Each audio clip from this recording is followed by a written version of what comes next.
Amen, amen. Bwana Yesu asifiwe, watu wa Mungu. Karibu tena kwenye kipindi chetu cha Bible Study. Tumekuwa tukiendelea na mfululizo wa somo letu Zijue Kweli Kuu za Biblia. Na wiki iliyopita, kama mtakumbuka, tulikuwa tunazungumza juu ya Roho Mtakatifu kama nafsi na sio nguvu tu, bali ni nafsi ambayo ina utashi, akili na uamuzi. Na tuliziona kazi zile za Roho Mtakatifu kama kufundisha. Yeye ni mwalimu lakini ni msaidizi, mshauri na kadhalika na kadhalika. Na tukasema tusipolijua hili, kwa sababu iko hatari ambayo huwa ninaiona taratibu inatunyemelea, ni pale tunapofikiria kwamba Roho Mtakatifu ni kama nguvu tu ya kuitumia, badala ya kujua ya kwamba Roho Mtakatifu ni nafsi. Kwa hiyo ziko hatari tatu tuliziangalia. Kwa wale ambao walikuwepo, hatari ya kwanza tukasema tutajaribiwa kufikiri ya kuwa Roho Mtakatifu ni chombo tu cha kukitumia. Badala ya sisi kumruhusu Roho Mtakatifu atutumie, tutafikiria kwamba Roho Mtakatifu ni chombo tu cha kukitumia. Hiyo ni hatari ya kwanza tuliiona. Hatari ya pili tukasema ya kwamba tutajaribiwa kujiweka katika hali ya kumuongoza Roho Mtakatifu. Yaani hatuwezi kujiweka katika kuongozwa na Roho Mtakatifu, kwa sababu kama tunafikia Roho Mtakatifu tu ni nguvu na sio nafsi. Unajua huwezi kuongozwa na nguvu kama ya umeme, huwezi kuongozwa na nguvu yoyote ile. Chombo hakiwezi kumuongoza mtu. Sisi huwa tunaongoza vyombo, lakini nafsi ya Roho Mtakatifu ana kazi ya kutuongoza. Lakini jambo la tatu tulisema hatutaweza kusikiliza sauti yake. Hatutaweza kusikia sauti yake ikituonya na kutufundisha. Ikituonya na kutufundisha. Sasa leo nataka tuangalie kazi ya Roho Mtakatifu katika maandiko. Yaani amefanya kazi gani Roho Mtakatifu katika Biblia. Na naomba tuombe. Mungu, ninakushukuru kwa ajili ya neema yako. Tazama sana wakati huu tunanyenyekea chini ya mkono wako tunapokwenda kujifunza. Roho Mtakatifu tusaidie tuweze kuelewa, kuamini na kutendea kazi katika jina la Yesu. Amen. Amen. Sasa ni hivi, Roho Mtakatifu ana mchango mkubwa sana hata katika maisha na huduma ya Bwana na Mwokozi wetu Yesu Kristo. Tuliona ya kwamba kuzaliwa kwake ilikuwa ni kwa uwezo wa Roho Mtakatifu. Lakini tukaona pia ya kwamba hata upako, Yesu anakwenda hekaluni, alipotoka kujaribiwa mbugani, alipoenda hekaluni akachukua chuo cha nabii Isaya. Akafungua mahali panaposema Roho wa Bwana yu juu yangu, kwa maana amenitia mafuta. Unaona lile neno kunitia mafuta kwenye Biblia ya Kiingereza inasema for the Spirit of the Lord is upon me and has anointed. Ndio tunapata neno anointing au pako. Kwa hiyo Roho Mtakatifu si tu alihusika kwa sehemu kubwa wakati wa kuzaliwa kwa Yesu Kristo, lakini jambo la pili tunamwona Yesu Kristo alifanya huduma kwa upako wa Roho Mtakatifu. Na unajua hata kufufuka kwake ilikuwa ni kwa uweza wa Roho Mtakatifu. Ndio maana jambo la mwisho kabisa ambalo alikazia wakati anakaribia kumaliza huduma yake ya kimwili duniani ilikuwa ni kuhusu umuhimu wa Roho Mtakatifu. Ndio maana tunasoma kwenye Yohana sura ya 16 mstari wa 7 inasema, lakini ikiwa roho yake aliyemfufua. Nadhani hili andiko nimelikoti vibaya. Hili ni andiko linalozungumza kufufuka kwa Yesu Kristo, ambalo nadhani liko kwenye Warumi sura ya 8 mstari wa 11. Lakini Yohana yenyewe ninaomba niisome sura ya 16 mstari wa 7. Hili ndilo likoti hapa, ni andiko linalozungumzia juu ya kufufuka, Roho Mtakatifu kuhusika na kufufuka kwa Bwana wetu Yesu Kristo. Sasa nisome kutoka kwenye hard copy yenyewe, Yohana sura ya 16. Ndio maana mimi natembea na hii, niwe na laptop niwe na nini, lakini huyu mwamba lazima niwe naye. Sura ya 16 mstari wa 17. Sura ya 16 mstari wa 7, sura ya 17. Sura ya 16 mstari wa 7. Lakini mimi nawaambia iliyo kweli, yawafaa ninyi mimi niondoke, kwa maana mimi nisipoondoka, huyo msaidizi hata kuja kwenu, bali mimi nikienda zangu nitampeleka kwenu. Kwa hiyo unaona, huyu ni Yesu Kristo anazungumza na wanafunzi ambao walikuwa wanatamani aendelee kuwa pamoja nao, lakini yeye anawaambia hivi, imenifaa, itawafaa ninyi mimi niondoke. Ni kama anasema kuondoka kwangu ni kwa faida yenu. Tutaona huko mbele, lakini leo nitamani tuangalie nafasi ya Roho Mtakatifu katika maandiko. Jambo la kwanza ambalo tunaliona, kuna mambo matatu tutaangalia. Jambo la kwanza tutaangalia kazi ya ufunuo au revelation, kazi ya Roho Mtakatifu ya kuleta ufunuo au revelation. Sasa ili neno ufunuo au kwa Kiingereza revelation lina maana ya kufichua, to uncover, kuweka wazi au kufanya kitu kisichokuwa kinajulikana kiweze kujulikana. Ndio neno revelation linatokana na neno la Kiingereza reveal, to uncover, kuweka wazi, kufunua, kufichua yale ambayo yalikuwa yamesitirika au yalikuwa siri. Kwa hiyo tunapozungumzia ufunuo wa kibiblia, kwa mtazamo wa kibiblia, tunazungumzia Mungu kujifunua kwetu, na ili sisi tuweze sio tu kumjua, bali pia tuweze kujijua sisi wenyewe. Siku moja niliwahi kusema na ninaomba nirudie, nilisema hivi, the more we know God, the more we know ourselves. Kadiri tunavyomjua Mungu kwa mapana, kwa marefu, kwa kina na kimo, ndivyo ambavyo tunajijua sisi. Kwa nini? Kwa sababu sisi tumeumbwa kwa sura na kwa mfano wa Mungu.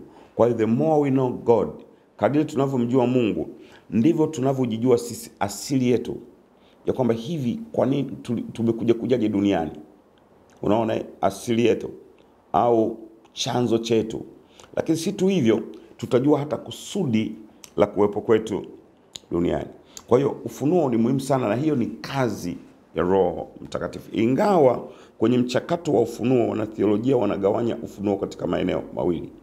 Jambo la kwanza, wanasema kuna ufunuo wa jumla au ufunuo wa asili, natural revelation.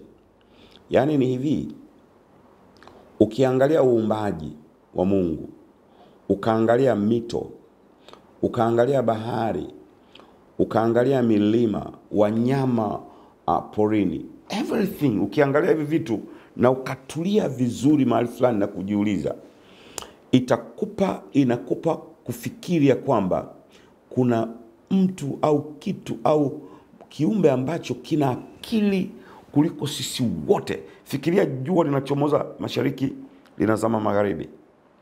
Ndivyo tunavyodhani, ingawa ukweli jua liko stable, walichomozi liko pale, isipokuwa dunia inazunguka. Kwa hiyo ukiangalia uumbaji, ukasoma biology, ukasoma science, inakusaidia kujua ya kwamba yuko Mungu aliyeumba mbingu na nchi, na aliyetuumba sisi akatutofautisha na wanyama. Warumi sura ya 1 mstari wa 19 na 20 inasema hivi, kwa kuwa mambo ya Mungu yanayojulikana yamekuwa dhahiri ndani yao, kwa maana Mungu aliwadhihirishia, kwa sababu mambo yake yasiyoonekana tangu kuumbwa ulimwengu yanaonekana na kufahamika kwa kazi zake, yaani uweza wake wa milele na uungu wake, hata wasiwe na udhuru. Paulo anasema nini?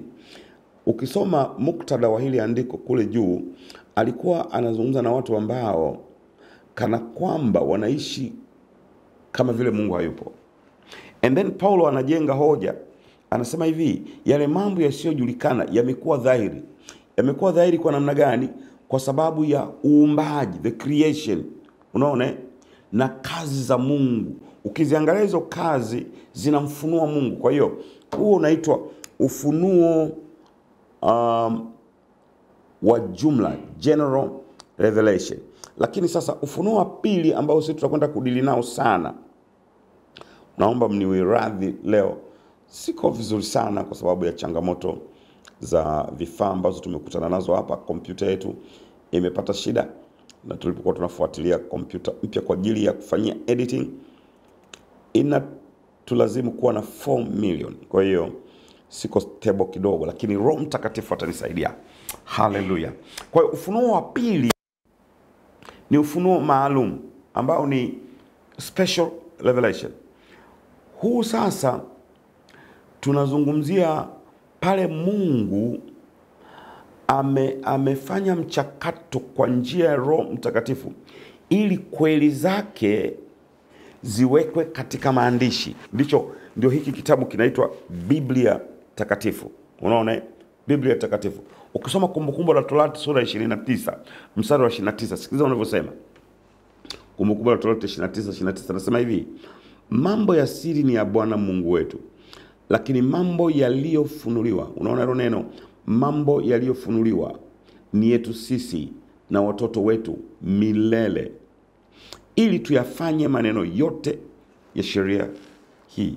Nimeweka na tafsiri ya Kiingereza hapo kwenye King James, inasema the sacred things belong unto the Lord our God, but those things which are revealed. Hili neno revealed hapa ni neno la Kiebrania gala, to uncover, kufunua, make it known, kufanya kitu kijulikane, belong to us. Yale mambo ambayo Mungu amekusudia tuyajue ndio ameyafunua kwetu. Ndio maana tunaita revelation, ufunuo. Kwa hiyo kazi ya Roho Mtakatifu kwenye kuleta maandishi au Biblia, maandiko, ni ufunuo. Lakini kazi ya pili ambayo Roho Mtakatifu anafanya kitu kinaitwa uvuvio au inspiration. Maneno haya yanaonekana kama magumu fulani, lakini ni vizuri tuyajue. Kadri tutakavyoendelea kwa mbele utaona kwa nini ni muhimu tuyajue. Sasa ufunuo ni pale ambapo Mungu anafunua kitu kilichokuwa kimefichika. Siri zake Mungu anaziweka wazi ili wanadamu waweze kuzijua kupitia maandiko. Lakini tunapozungumzia uvuvio au inspiration, tunazungumzia mchakato ambapo Mungu kupitia Roho Mtakatifu anawasaidia wale ambao amewafanya kuandika kwa usahihi. Kuandika kwa usahihi. Ndio maana ukisoma Timotheo wa pili sura ya 3 mstari wa 16 na wa 17, Biblia inasema kila andiko lenye pumzi ya Mungu lafaa kwa mafundisho na kwa kuwaonya watu makosa yao. Unaona, kila andiko lenye pumzi ya Mungu, lafaa kwa mafundisho na kuwaonya watu makosa yao na kuwaongoza na kwa kuwaadibisha katika haki, ili mtu wa Mungu awe mkamilifu, amekamilishwa, apate kutenda kila tendo jema. Unaona, kwa ajili ya ufunuo na uvuvio wa Roho Mtakatifu tunaamini mambo mawili kuhusu Biblia. Jambo la kwanza, Biblia haina makosa. Kwa Kiingereza tunasema the Bible is inerrant, haina makosa, kwa sababu ilisimamiwa na Mungu mwenyewe kwa njia ya Roho Mtakatifu. Hawa walioandika, kina Isaya, akina Musa, akina Nehemia, akina Daniel, akina Mathayo, akina Luka, they wrote, waliandika kile ambacho kwanza walifunuliwa na Mungu, na Mungu akawapa uvuvio wa kuhakikisha ya kwamba wana record, wanaandika sawa sawa na vile Mungu ambavyo alitaka iandikwe. Kwa hiyo tunaamini, moja, Biblia haina makosa na haiwezi kukosea. Wanasema the Bible is inerrant as infallible. Yaani Biblia yenyewe kama kitabu cha Mungu hakina makosa, perfect. Kuna watu watajaribu kutafuta vitu pale na pale na kusema mbona hapa panasema hivi, mbona hapa panasema hivi, hawaelewi tu. Mtu mmoja alikuwa ananiambia, mbona ukisoma Injili 4 ni kama zinazungumza. Nikamwambia, sikiliza my friend, zile Injili 4, Mathayo, Marko, Luka, Yohana zinazungumza habari ya mtu mmoja, Yesu Kristo, lakini katika engo tofauti. Inahitaji kujifunza ujue ni kwa nini Mathayo ameanza na ukoo wa Yesu Kristo. Maneno mengi yanazungumza huyu akamzaa huyu, huyu akamzaa huyu, huyu akamzaa huyu. Kwa nini? Ni kwa sababu Mathayo anawaandikia Wayahudi, anataka wajue ya kwamba Yesu ni mfalme. Roho Mtakatifu anamuongoza waandikia Wayahudi wajue ya kwamba Yesu Kristo ni mfalme wao, na mfalme ni lazima awe ametoka kwenye ukoo maalum. Yani hakunaga ufalme ambao mtu anatoka tu mahali popote. Ufalme una line, una ukoo. Kwa hiyo unaona anamconnect Yesu mpaka Daudi. Maana mfalme wa kwanza alikuwa Sauli, lakini alipoingia tu Daudi, Mungu anamwahidi, anamwambia kiti chako hakitatoka. Ndio maana Yesu anaitwa mfalme wa Daudi. Unaona, ufalme wake ni ufalme ule wa Daudi, wa kiti ambacho, wa uzao wa Daudi, kiti ambacho hakitatoka. Lakini Marko anamfunua Yesu kama mtumishi. Ndio maana andiko kuu la Marko ni 10:45. Mwana wa Adamu hakuja kutumikiwa, bali kutumika na kutoa uhai wake iwe fidia ya wengi. Unaona, hilo ndio andiko la msingi. Kwa hiyo Marko anamfunua Yesu kama suffering servant, mtumishi. Na ndio maana unaona yeye aanze na ukoo. Ukisoma tu sura ya kwanza unaona Yesu anaingia kazini. Anakwenda kuomba mlimani, anaponya watu, anafungua watu. Kwa nini? Kwa sababu anataka kumfunua Yesu kama amekuja kutumika. Unaona, mwana wa Adamu hakuja kutumikiwa, bali kutumika na kutoa uhai wake iwe fidia ya wengi. Luka anataka kuelezea ubinadamu wa Yesu, na msingi wake ni andiko la msingi la Luka ni Luka 19:10.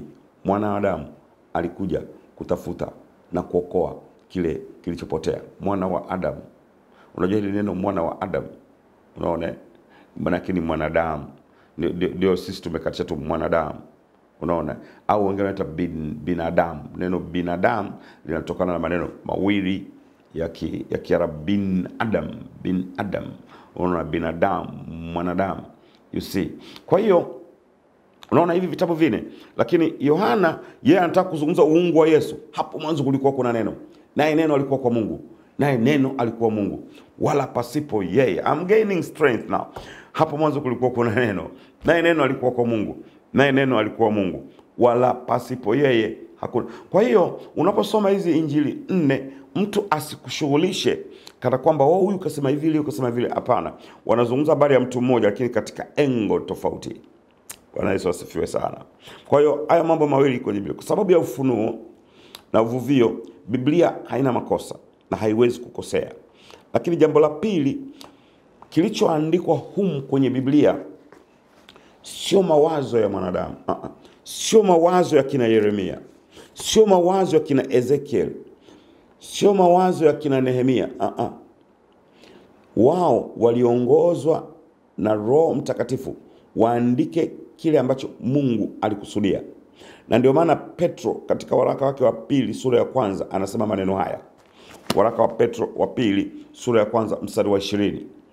Anasema, mkijua neno hili kwanza, ya kwamba hakuna unabii katika maandiko upatao kufasiriwa kama apendavyo mtu tu. Sikiliza mstari wa 21. Sikiliza, anasema maana unabii haukuletwa popote kwa mapenzi ya mwanadamu, bali wanadamu walinena yaliyotoka kwa Mungu wakiongozwa na Roho Mtakatifu. Wanadamu walinena yaliyotoka kwa Mungu wakiongozwa na nani? Wakiongozwa na Roho Mtakatifu. Kwa hiyo unaona, kwanza kwa sababu ya uvuvio wa Roho Mtakatifu na ufunuo wa Roho Mtakatifu, the Bible is errant, haina makosa na haiwezi kukosea. Lakini mbili, haya yaliyoandikwa humu ni maneno ya Mungu kamili, ila Mungu aliwatumia wanadamu kupata ufunuo kwa njia ya Roho Mtakatifu na kuvuviwa waandike vile ambavyo Mungu amekusudia. Na ndio maana kusoma vitabu vya Agano la Kale hususan vya unabii vinaanza na nini? Vinaanza na hili ndilo neno la Bwana. Tunaona Hosea sura ya kwanza mstari wa kwanza. Anasema hili ndilo neno la Bwana lililomjia Hosea. Yoeli 1:1 anasema neno la Bwana lililomjia Yoeli mwana wa Pethueli. Amos anasemaje? Haya ndiyo asemayo Bwana. You see, walikuwa na maanisha nini? Walikuwa na maanisha ya kwamba haya tunayoyasema, haya tunayoyaandika si maneno yetu sisi wenyewe, ni Mungu ametutuma tuyaseme na kuyaandika. Jambo la tatu nataka tuangalie kazi ya Roho Mtakatifu. Tumesema kazi ya kwanza Roho Mtakatifu kwenye neno la Mungu ilikuwa ni kuleta ufunuo. 2, uvuvio ili waandike kwa usahihi. 3, kuleta ufahamu. Wazungu wanaita illumination. Unajua ni hivi, ngoja nifafanue. Ni kweli Mungu aliwafunulia waandishi, wanadamu, waandike kweli kuhusu Mungu na habari za Mungu na kila kitu ambacho Mungu alikusudia. Lakini unajua kati yao hawa waandishi na sisi kuna kitu tunaita ile nafasi, gap. Nakosa neno zuri. Kuna gap, kuna pengo. Thank you Lord. Thank you Holy Spirit. Kuna pengo kubwa kati ya waandishi na sisi. Na tunaona pengo hilo linadhihirishwa katika mambo matatu. Jambo la kwanza, kati yao na sisi kuna kitu kinaitwa chronological gap. Yaani kati yao na sisi waandishi walichoandika mwanzo mpaka sasa miaka ni mingi. Hivi unaelewa ya kwamba ukisoma kitabu cha Mathayo unasoma kitabu ambacho kiliandikwa miaka 2000 iliyopita. Unaelewa? Miaka 2000 iliyopita. Ukisoma kitabu cha Malaki unazungumzia miaka zaidi ya 2400 au unaona. Kwa hiyo kuna gap kubwa kati ya wao na sisi. Lakini pia jambo la pili, tunaona kuna gap la kiutamaduni. Ukisoma Agano la Kale unakutana na mambo ambayo yalikuwa ni ya utamaduni wa wakati wao. Ibrahim unaona anapokosa mtoto kwa miaka mingi, Sarai anamwambiaje? Mchukue mjakazi. Haikuwa na shida sana kwa utamaduni wa wakati ule. Na Biblia inasema ulikuwa ufunuo bado hujakamilika, kwa hiyo Mungu alichukuliana nao.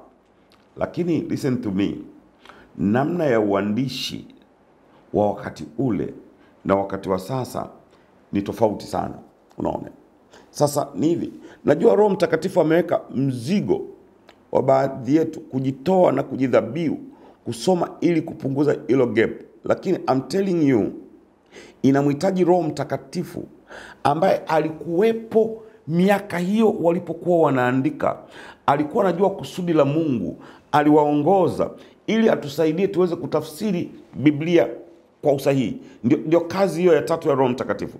Kazi ya kwanza ya Roho Mtakatifu, anawapa ufunuo waandishi.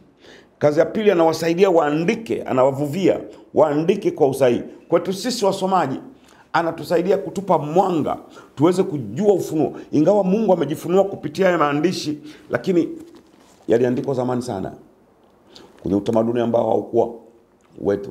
Na wakati mwingine hata lugha iliyotumika na staili ya uandishi ilikuwa ni ya kwao. Ukisoma kwa mfano kitabu cha Zaburi, unaona kuna maneno yanajirudia, ni kama nyimbo zile. Unaona, kwa hiyo kuna namna yake ya kusoma. Ukisoma mifano ya Yesu Kristo, zile parable, unaona zina namna yake ya kuzisoma na tafsiri. Kwa hiyo kazi kubwa ya Roho Mtakatifu sasa hivi, ambayo nataka nikai kidogo kwa muda, nimekuja tu kwa ajili ya upendo, lakini as you can see, ninaomba maombi yako. Siko vizuri sana. Wakorintho wa kwanza sura ya 2 mstari wa 10 unasema hivi: lakini Mungu ametufunulia sisi kwa Roho, maana Roho uchunguza yote, hata mafumbo ya Mungu. Huyo Roho. Maana ni nani katika binadamu ayajuaye mambo ya binadamu ila roho ya binadamu iliyo ndani yake? Unaona hiyo aradogo, roho ya binadamu iliyo ndani yake. Vivyo hivyo na mambo ya Mungu hakuna anayeyafahamu ila roho wa Mungu. Umeona hiyo ara kubwa, Roho wa Mungu. Lakini sisi hatukuipokea roho ya dunia, bali Roho atokaye kwa Mungu, makusudi tupate kuyajua tuliokirimiwa na Mungu. Tupate kuyajua, ndio kazi ya Roho Mtakatifu. Tupate kuyajua tuliokirimiwa na Mungu. Nayo twayanena si kwa maneno yanayofundishwa kwa hekima ya kibinadamu, bali yanayofundishwa na Roho, tukiyafasiri mambo ya rohoni kwa maneno ya rohoni. Bwana Yesu asifiwe sana. Unaona kwenye Wakorintho wa pili sura ya 4 mstari wa 6 anasema, kwa kuwa Mungu aliyesema nuru itang'aa toka gizani, ndiye aliyeng'aa mioyoni mwetu, atupe nuru ya elimu ya utukufu wa Mungu katika uso wa Yesu Kristo. Kwa hiyo unaona kazi hizi tatu za Roho Mtakatifu kwa ufupi sana. Kazi ya kwanza, tunazungumzia kazi ya Roho Mtakatifu katika kuleta maandiko, Biblia ambayo ina vitabu 66 vimegawanyika katika makundi mawili, Agano la Kale na Agano Jipya. Kwanza, ndiye aliyeleta revelation, ndiye aliyewapa hawa waandishi ufunuo. Si kwamba waliandika mawazo yao, sio kwamba waliandika matakwa yao, na Roho Mtakatifu aliwasimamia, aliwapa inspiration waandike kile ambacho Mungu amewakusudia. Kwetu sisi leo, Roho Mtakatifu anatusaidia kufahamu ufunuo wa Mungu. Sasa kabla sijamaliza, nadhani ulishawahi kusikia, ngoja nitafute kitu tunachotaka kusema. Umeshawahi kusikia baadhi yetu tunakuja na hii phrase ufunuo mpya? Ushawahi kusikia? Au mafunuo mapya, nimepata mafunuo mapya.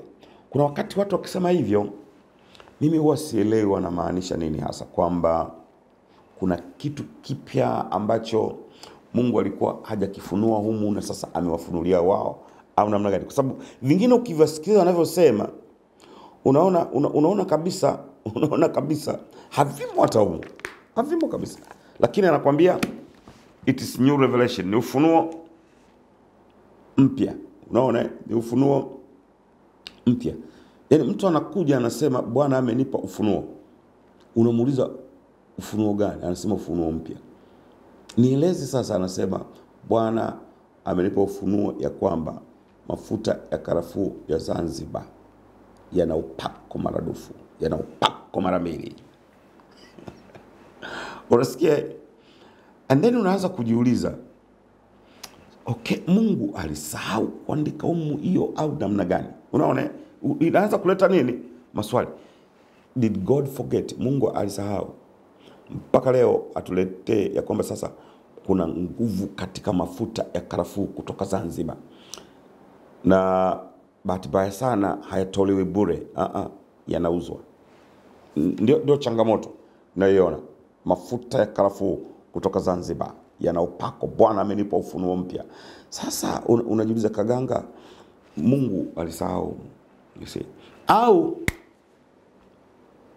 Au mtu anakuja na anakwambia from nowhere, umefunga ndoa yako na mke wako, and then mtu anakuja anasema Bwana amenipa ufunuo mpya kwamba huyu si mke wako na huyu si mume wako. Guys, na unaona kabisa ndoa zinavunjika, nyumba zinasabaratika, lakini kwa kupitia ile neno ufunuo mpya. Mimi naongea na washirika wenzangu, Wakristo wenzangu, kwa sababu mimi kwanza, kabla, ninachokitunza zaidi ni Ukristo, kusema ukweli.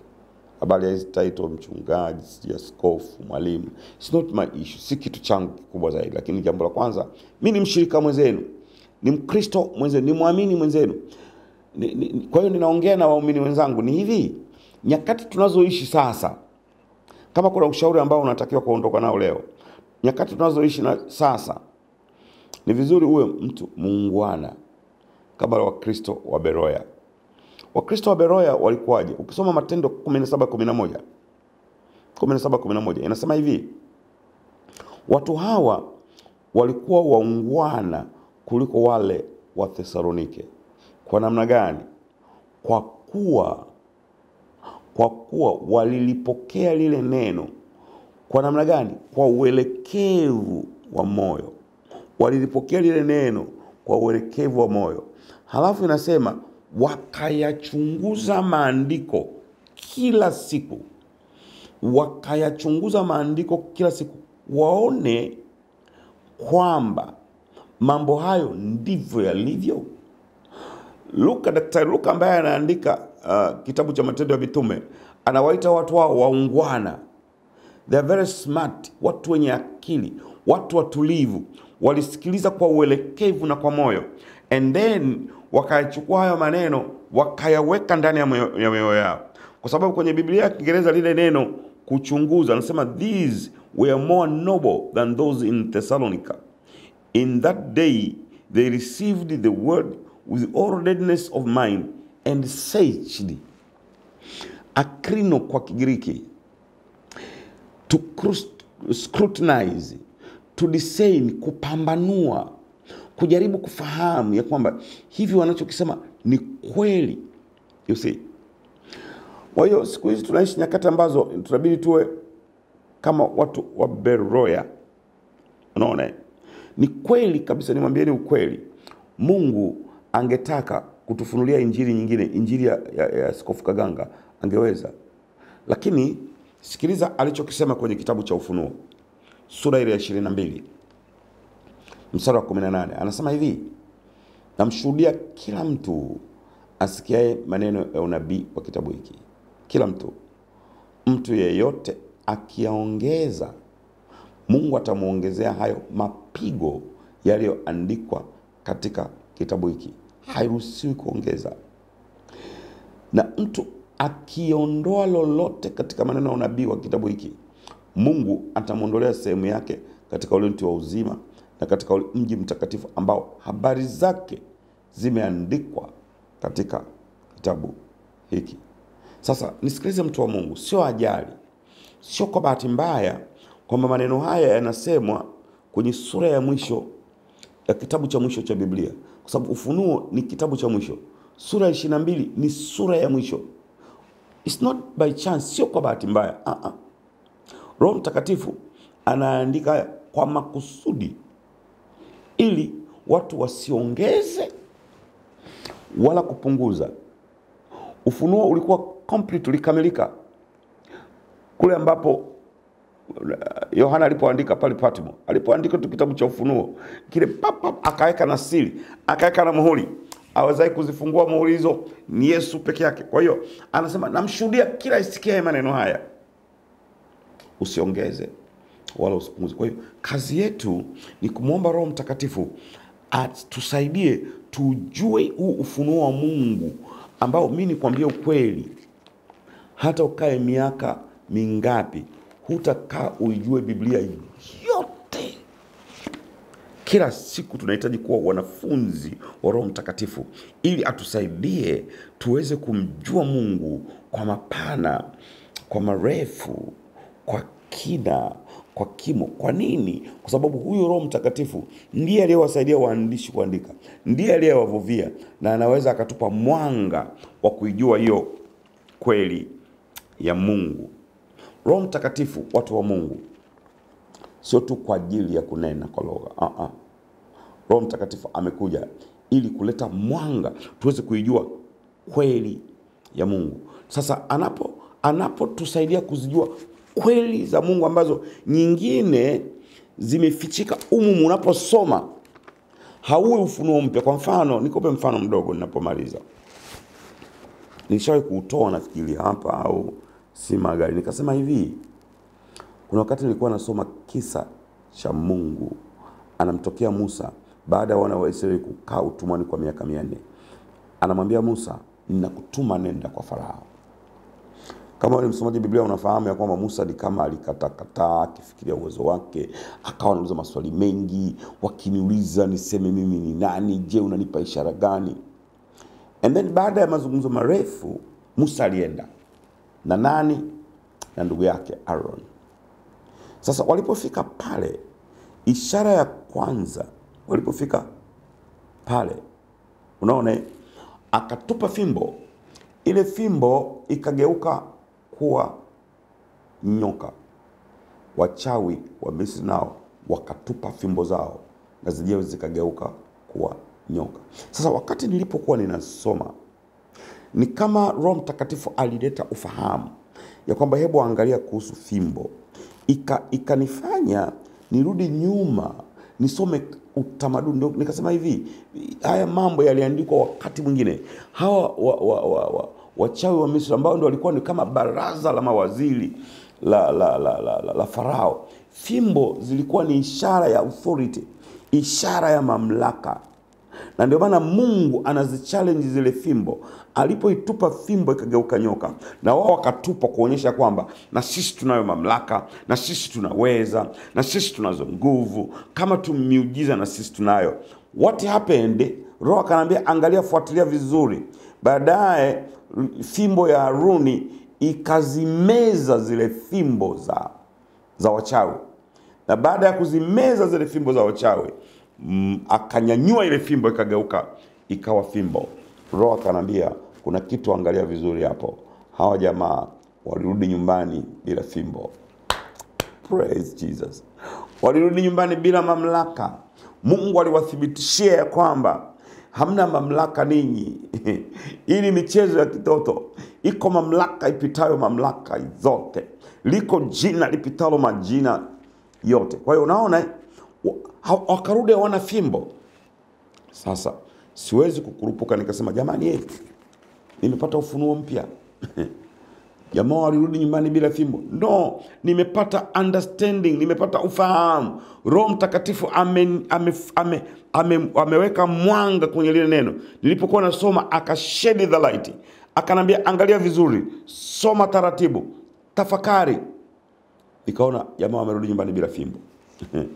Bwana asifiwe sana. Bwana Yesu asifiwe sana. Kwa hiyo Roho Mtakatifu ni muhimu sana, kwa sababu sio tu aliwasaidia walioandika neno, anatusaidia hata leo kulifahamu hili neno. Tunamhitaji Roho Mtakatifu sio tu kwa ajili ya kunena kwa lugha, wa Pentecost wenzangu. Na by the way, kunena kwa lugha ni ishara tu ya kwamba tumempokea Roho Mtakatifu. Lakini Roho Mtakatifu mwenyewe, kazi kubwa anayofanya pamoja na mambo mengine ni kututakasa tufanane na mwanawe. Na tunatakasika kupitia nini? Neno lake. Ni lazima tulisome, tulielewe, tuliamini na kulitendea kazi. Hizo zote ni kazi za Roho Mtakatifu. Unaposoma, Roho Mtakatifu anatusaidia tunalielewa. Halafu Roho Mtakatifu anatusaidia tunaliamini. Lakini hata tukienda kwenye application, Roho Mtakatifu anatusaidia kulitendea kazi. Mungu akubariki sana, mtu wa Mungu. Unajua, leo nimekuja tu kwa ajili ya upendo, kwa sababu nilihisi kuna watu watakuwa wanasubiri kipindi cha Bible study. But siko vizuri sana, kwa sababu tulipaswa kurekodi kipindi hiki jana. And then vijana wangu wanafanya editing. Lakini kompyuta yetu ya editing imepata changamoto. Kwa hiyo tumeshindwa kufanya editing. Ndio maana nimekuja live. Na hiyo kompyuta inauzwa 4 million. Milioni 4. Mtu wa Mungu, ukiguswa, naomba changia tuipate hii kompyuta. Namba za kuchangia ziko hapa. Ukituma kupitia 0652 63 1172, nitakushukuru sana. Siko vizuri sana, naomba mniwe radhi. Lakini nimekuja kwa sababu nawaheshimu sana watu ambao wanasikiliza, wanapoteza muda wao, wanakaa, wanajua saa fulani mzee Kaganga atakuja kuongea hapa. Kuna vitu viwili vitatu pengine ninakusaidia. Ninakuheshimu sana. Lakini ukweli siko vizuri sana kwa sababu ya hii changamoto ambayo imetokea ghafla.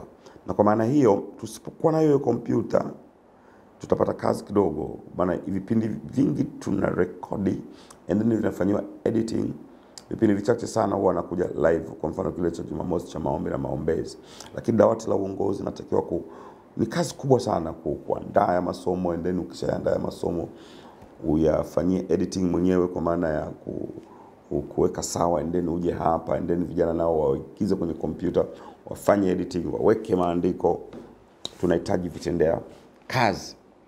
Kwa hiyo mtu wa Mungu, ninaomba kwanza uniombee. Kama ambavyo nimesema, sijisikii vizuri sana, siko stable. Lakini jambo la pili, kama Mungu atakugusa kuchangia, basi fanya hivyo. Lakini jambo la tatu, ukijisikia kuni text na kusema mchungaji tuko pamoja, nitajisikia vizuri, mtu wa Mungu.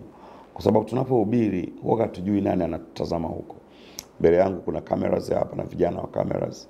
Kwa hiyo huko nyuma ya pazia sijui nani. Kwa hiyo unapotumaga message ya kwamba mzee tuko pamoja, ni jambo la baraka sana. Kwa leo, hebu naomba nimshukuru Mungu.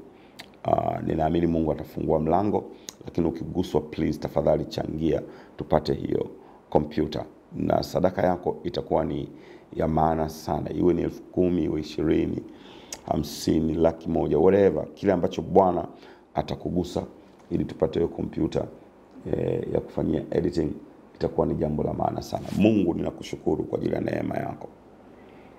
Naomba Roho Mtakatifu nisaidie. Naomba nguvu zako Bwana. Give me strength, Holy Spirit. Fungua milango Mungu. Fungua Baba milango kwa ajili ya utumishi huu na kwa ajili ya kazi yako hii. Naomba usiniache Mungu, nisaidie. Ninakuhitaji Baba. Help me Holy Spirit. Rika wosayanta rabashindidi Baba. Rika katabo shikiri antaraba. Katika jina la Yesu, ninamwombea huyu mama, ninamwombea huyu baba, ninaomba umshike mkono. Tazama huyu mama mwenye hitaji, huyu baba ambaye hawezi, ukamponye, ukamuinue Baba, katika jina la Yesu. Baba, ninakushukuru kwa sababu utakwenda kutenda. Ni katika jina la Mungu Baba, Mungu Mwana na Mungu Roho Mtakatifu. Amen, amen. Mungu akubariki sana. Nikuombe tena subscribe kwenye YouTube channel yetu Joy Gospel TV. Nikuombe jambo la pili, leo utakapopiga magoti kuomba, naomba uniombee. Naomba maombi yako. Lakini tatu, Mungu akikugusa kuchangia ili tuweze kupata hiyo kompyuta, basi utafanya hivyo, na Mungu akubariki sana. Nikutakie utazamaji mzuri wa vipindi vingine vya Joy Gospel TV. Injili iendelee.